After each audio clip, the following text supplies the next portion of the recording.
Hello and welcome to Gaming in the Obama Years. This week's review is Dead Rising 2 by Capcom for the Xbox 360 and PlayStation 3 consoles. Dead Rising 2 is the second installment in the series, but this game's protagonist is Chuck Green, who appears to be a cross of Evel Knievel and Uma Thurman from the Kill Bill movies. Prepare to be frustrated with this game because you're incapable of being able to stop and save anywhere, or any kind of convenient way of saving your progress. I find it hard to believe that the developers thought it was a great idea to force the player's experience to saving the game by finding a bathroom stall. Playing this game just seems more like a chore, as opposed to a fun experience it could be. At this point, I had to criticize their ability to understand what makes video games fun. You're constantly pressed with progressing the story, or missions with time limits, and having to go out of your way to save the game when the best experience here is just being able to explore and kill zombies.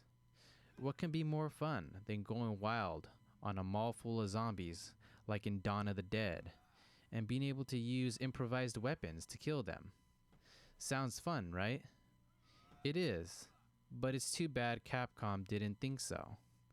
You're constantly pressed and pestered by radio to do something right when you find something that interests you.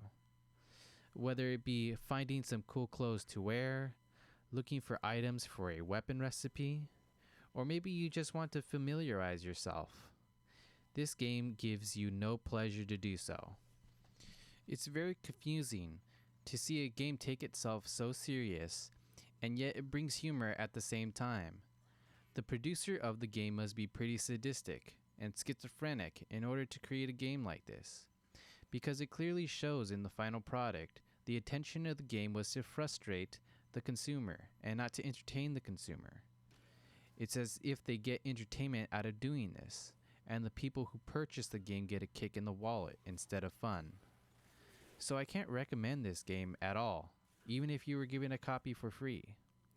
It's a rarity to say that this is so bad that they should pay you to play the game, but it certainly applies here. The story leaves much to be desired. It simply did not engage me. Nobody cares about your zombie story as opposed to any story about zombies, Capcom. We just want zombie violence, and somewhere fun to do it.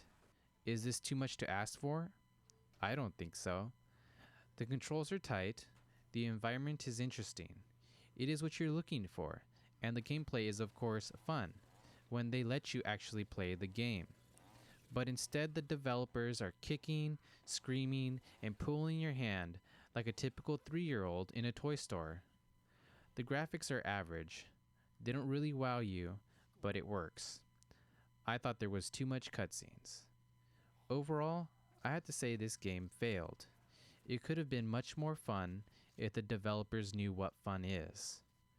I guess we'll have to wait until someone finally gets the right idea. Until then, we'll just have to look elsewhere for your zombie killing. We'll see you next week.